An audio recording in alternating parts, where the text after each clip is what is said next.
दोस्तों नमस्कार। क्या प्रधानमंत्री नरेंद्र मोदी ने अपने दोस्त को फ़ायदा पहुंचाने के लिए पूरे देश को फंसा दिया है? ये मैं नहीं कह रहा हूं, बल्कि ये बहुत गंभीर आरोप लग रहे हैं नरेंद्र मोदी पर और उनकी सरकार पर। देखिए, इंडिगो की जो परेशानी है उसको लेके हमने बहुत सारी बातें कही है, बहुत सारी बातें हमने आप लोगों को दिखाई कि किस तरीके से यात्री परेशान हो रहे हैं। कोई काउंटर पर कूद रहा है, कोई अपनी माँ के पास नहीं जा पा रहा है, कोई शादी में नहीं जा पा रहा है। इस खबर में हम यात्रियों की परेशानी के ऊपर बिल्कुल बात नहीं करेंगे। सवाल इस पर करेंगे और इस बात पर करेंगे कि यात्रियों को ये जो परेशानी हो रही है वो हुई क्यों है, और इसके पीछे जो तर्क दिए जा रहे हैं कि ये इंडिगो का जो क्राइसिस है ये हुआ नहीं बल्कि पैदा किया गया है, बनाया गया है। यानी बारिश नहीं हो रही है, कृत्रिम बारिश करवाई जा रही है। अब कृत्रिम बारिश करवाने के लिए ऊपर आसमान में जाकर के क्लाउड फीडिंग की गई है, और क्लाउड फीडिंग जब की गई तो उसके बाद में जाहिर सी बात है धरती पर बूंदें गिरेंगी, धरती पर बारिश होंगी। नंगी आंख से अगर आप देखेंगे तो आपको लगेगा कि बारिश हो रही है, लेकिन दरअसल में बारिश नहीं हो रही है बल्कि क्लाउड फीडिंग करवाई गई है। अब जरा समझिए कि ये मामला क्या है।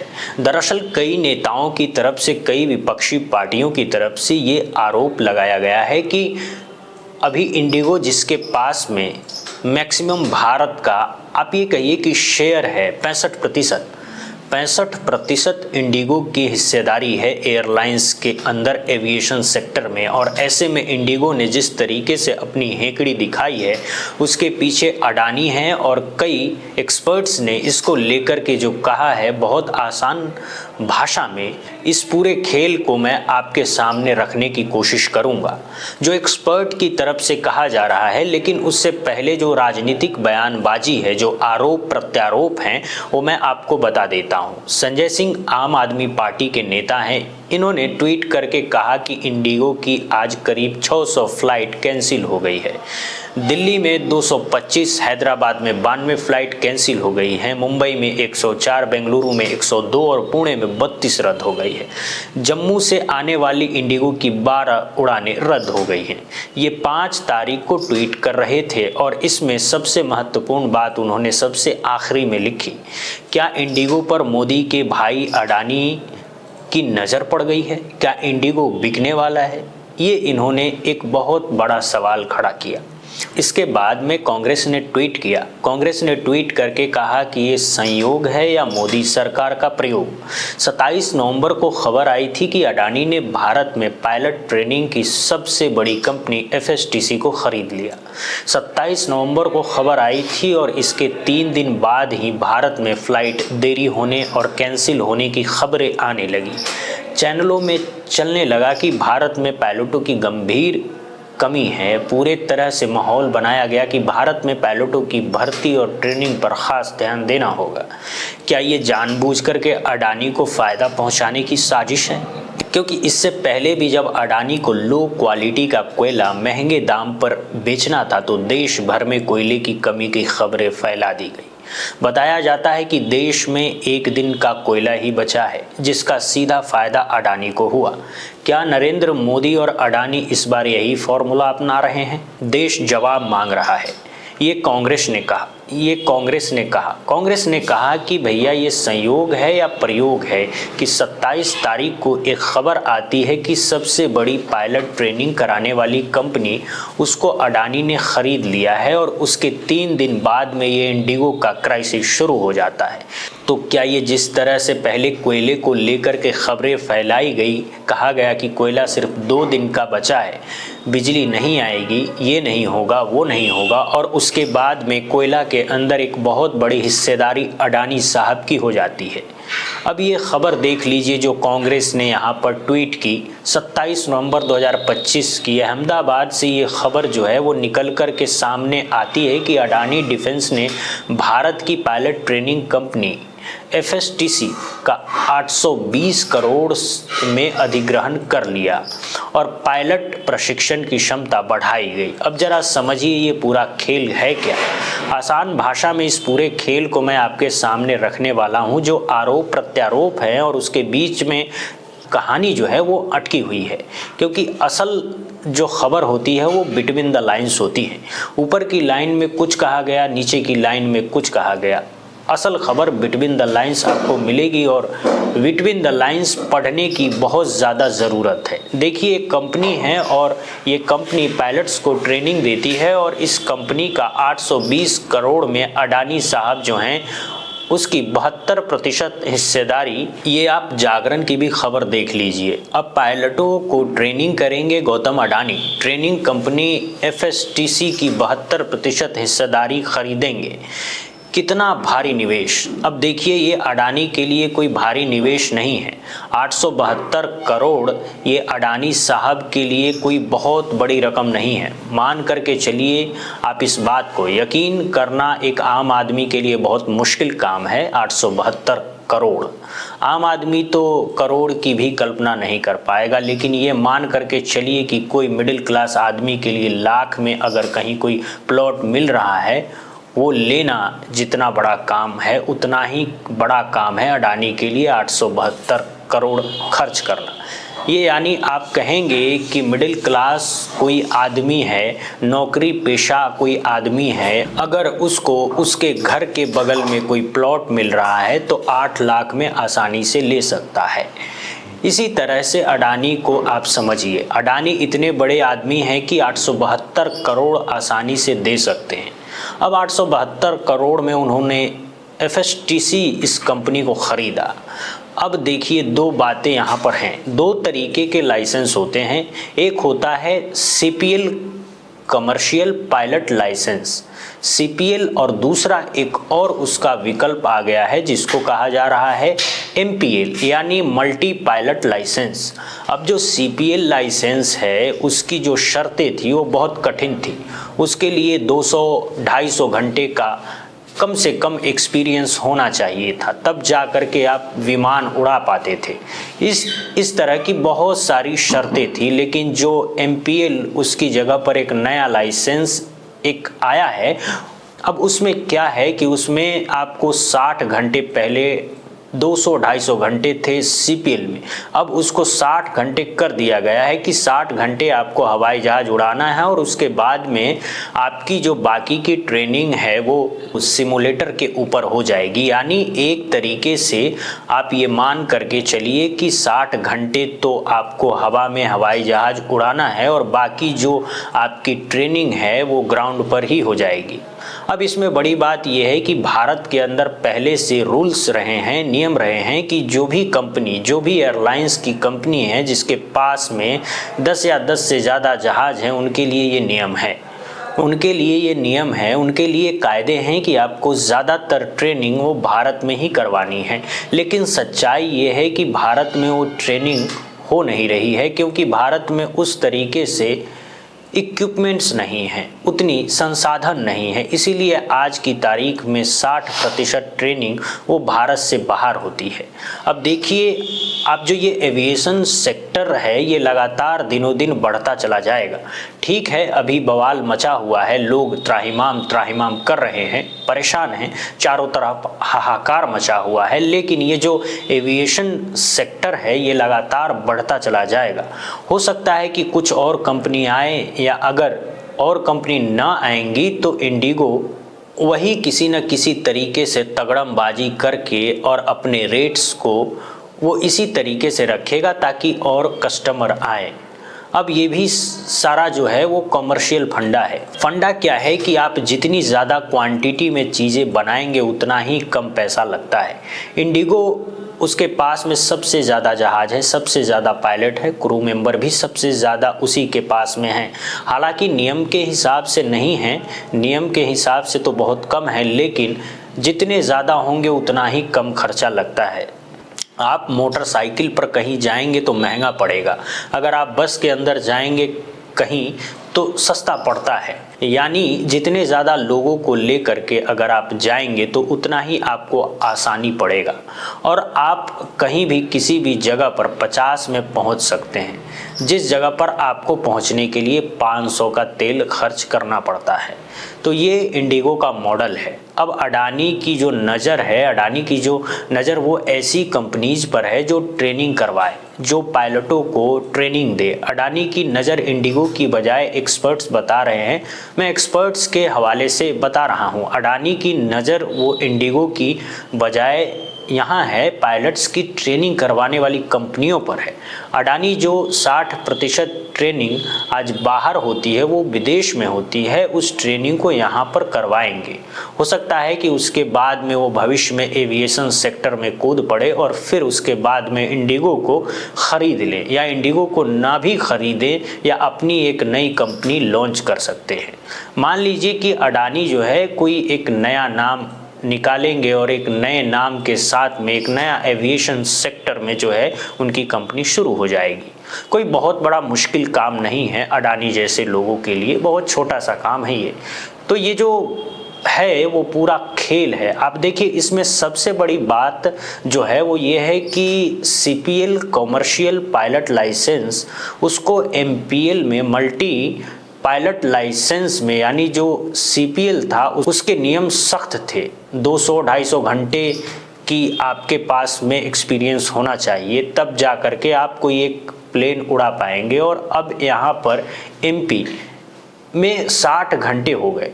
तो इंडिगो को कहा जा रहा है कि आप सरकार पर, एविएशन सेक्टर पर, इन पर प्रेशर बनाइए और कहिए कि ये MPL जो है इसको आप CPL के बराबर कर दीजिए। यानी एक तरीके से आप इसको ऐसे कहिए कि जो लाइसेंस बनता था स्कूटर के लिए, स्कूटर जो है इसमें गियर नहीं होता है, स्कूटी आप बोल दीजिए उसको, वैसे स्कूटर ही बोलते हैं टेक्निकल लैंग्वेज में। तो स्कूटर के लिए जो लाइसेंस बनता था जिसमें विदाउट गियर वाला जो लाइसेंस है, उसकी विदाउट गियर वाले लाइसेंस को आप ये कह रहे हैं कि ये गियर वाली मोटरसाइकिल के लिए भी अप्लाई कर दीजिए। बस का लाइसेंस, बस का ड्राइवर और एक आम आदमी जो अपनी नॉर्मल गाड़ी चला रहा है उसका ड्राइवर, उन दोनों के एक्सपीरियंस में अंतर होता है। कोई भी आदमी बस का ड्राइवर बनता है तो उसके पास में हेवी लाइसेंस होना चाहिए। लाइट अगर लाइसेंस है आपके पास तो आप छोटा मोटा अपनी गाड़ी चला लेंगे, चौपाया वाहन चला लेंगे, लेकिन आप बस नहीं चला सकते। अब कुल मिलाकर के ये CPL के बराबर MPL को करने की पूरी तैयारी है, पूरी कोशिश है।